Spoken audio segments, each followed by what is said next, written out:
বিসমিল্লাহির রহমানির রহিম।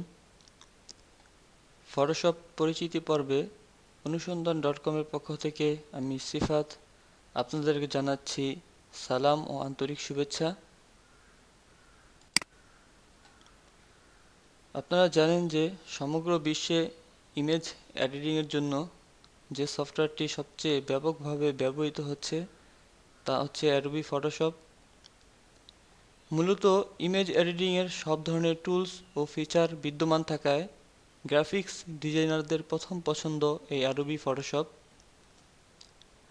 তো সম্প্রতি রিলিজ পাওয়া Adobe Photoshop CC 2015, Adobe Photoshop CS6 এর ইন্টারফেস আপনাদের সামনে তুলে ধরছি।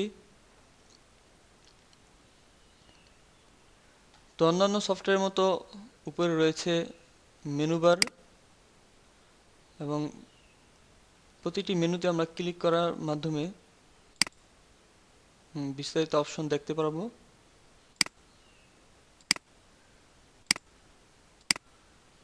এবং বাম দিকে রয়েছে টুল বক্স।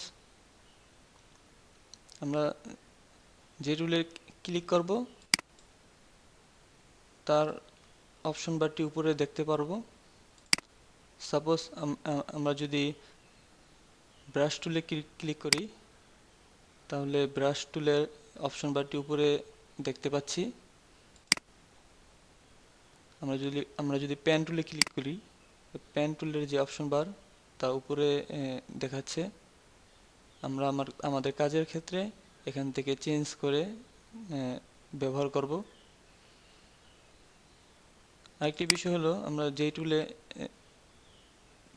যে কোনো টুলে ক্লিক করে চেপে ধরে রাখলে তার বাকি টুলগুলো দেখতে পাবো।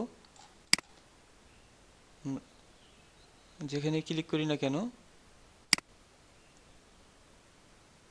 তার বাকি টুলগুলো আমরা সহজেই দেখতে পাবো। প্রতিটি টুলের সাথে বেশ কয়েকটি টুল রয়েছে।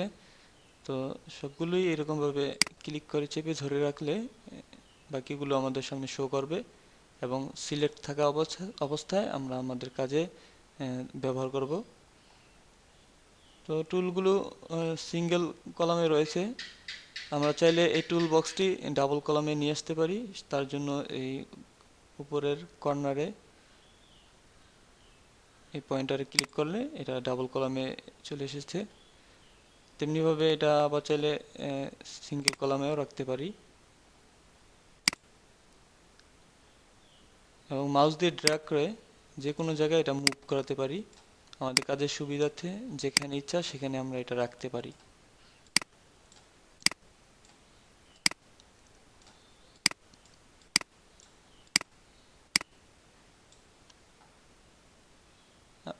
ডান দিকে রয়েছে কিছু প্লেট, তার মধ্যে রয়েছে কালার প্লেট। এখান থেকে আমরা কালার চুজ করে আমরা আমাদের ডিজাইনে ব্যবহার করব। রয়েছে সোয়াচ প্লেট, এখান থেকেও আমরা বিভিন্ন কালার সিলেক্ট করে আমরা আমাদের ডিজাইনে ব্যবহার করব।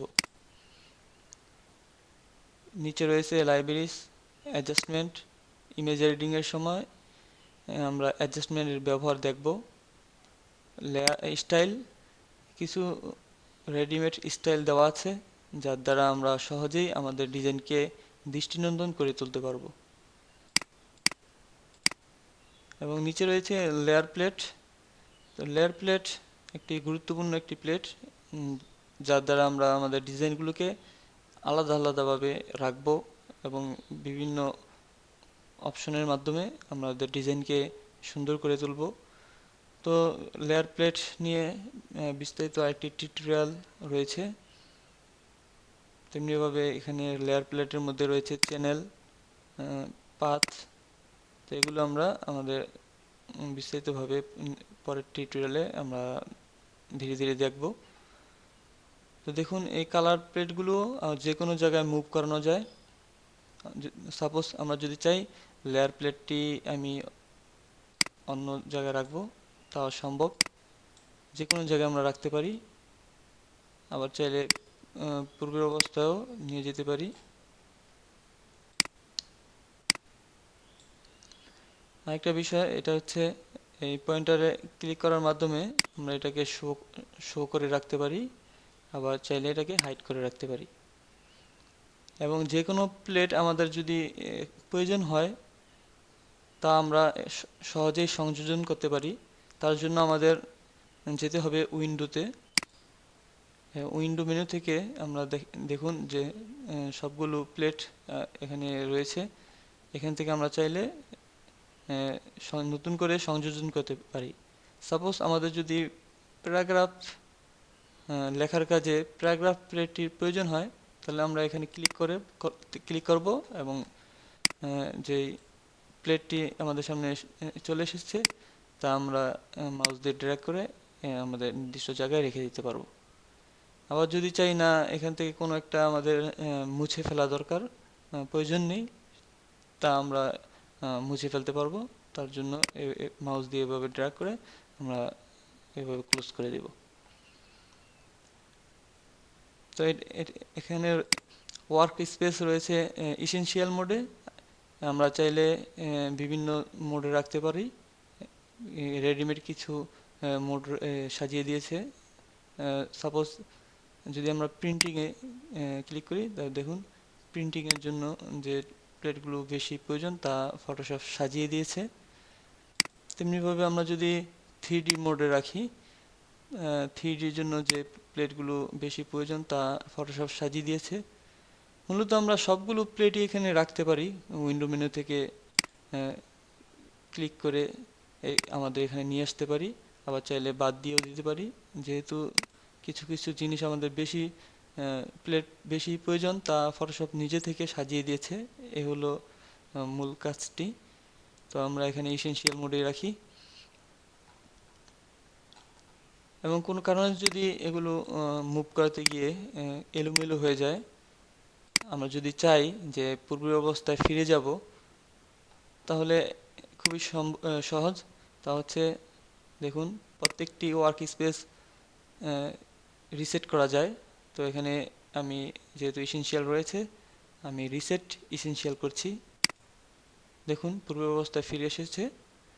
তো এই হলো মোটামুটি ফটোশপের ইন্টারফেস সম্পর্কে ধারণা। যারা নতুন তাদের জন্য অবশ্যই এগুলো খুব নাড়াচাড়া করে দেখবেন। আমরা এই মেনু বার, এই টুল বক্স এবং এখানে থাকা প্লেটগুলো নিয়ে সমস্ত কিছু ব্যবহার করার মাধ্যমে আমরা আমাদের ডিজাইনগুলোকে ফুটিয়ে তুলব। তো আজ এই পর্যন্তই। নেক্সট টিউটোরিয়ালে আমরা মূল কাজে চলে যাব। অ্যাডভান্স লেভেল থেকে শুরু থেকে নিয়ে অ্যাডভান্স লেভেল পর্যন্ত আপনাদেরকে দেখানো হবে। তো সবাইকে শুভেচ্ছা জানিয়ে শেষ করছি এখানেই।